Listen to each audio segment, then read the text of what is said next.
ஆதி அந்தமில்லா பொன்னடி ஆதி மாமுகன் செவடி ஆதி அம்பிகை வாழை மலரடி ஜோதிடநாதனை வணங்குவோம்.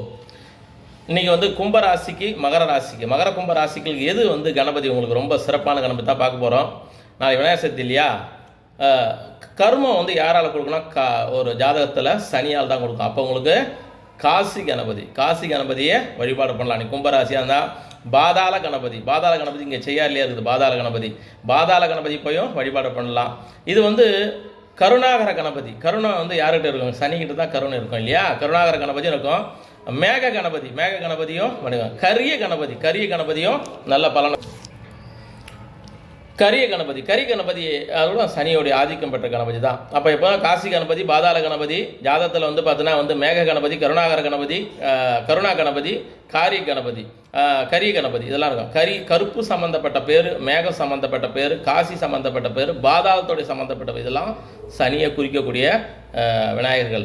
அப்போ நீங்கள் மகர கும்பராசியாதுன்னா காசி கணபதி, பாலாத கணபதி, மேக கணபதி, கருணா கணபதி, கரிய கணபதி இதெல்லாம் அந்த மாதிரி உங்களுக்கு இந்த மாதிரி சம்மந்தப்பட்ட பேர்லாம் உங்களுக்கு நிறைய ஒரு நற்பலன் இருக்கும்.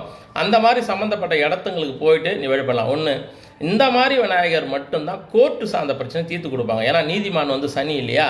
அவர் கோர்ட்டை குறிக்கிறவங்க இல்லையா? ஒரு வழக்கு இருக்குதுன்னா இந்த வழக்கு ஒன்று நீங்கள் பாதாள கணபதி, காசி கணபதி, கரிய கணபதி இந்த மாதிரி அந்த சம்மந்தப்பட்ட தெய்வங்களை போய் வழிபாடு பண்ணால் கோர்ட்டு சார்ந்த பிரச்சனை உங்களுக்கு சால்வ் ஆகி நல்ல வெற்றி கொடுக்கும். ஒவ்வொரு கிரகமும் ஒரு கிரகத்தோடு சேர சொல்ல அதுக்கு பேர் மாறுபடும். கேது யாரோட சேர்றாங்களோ மாறுபடும். ஜெய் ஸ்ரீராம்.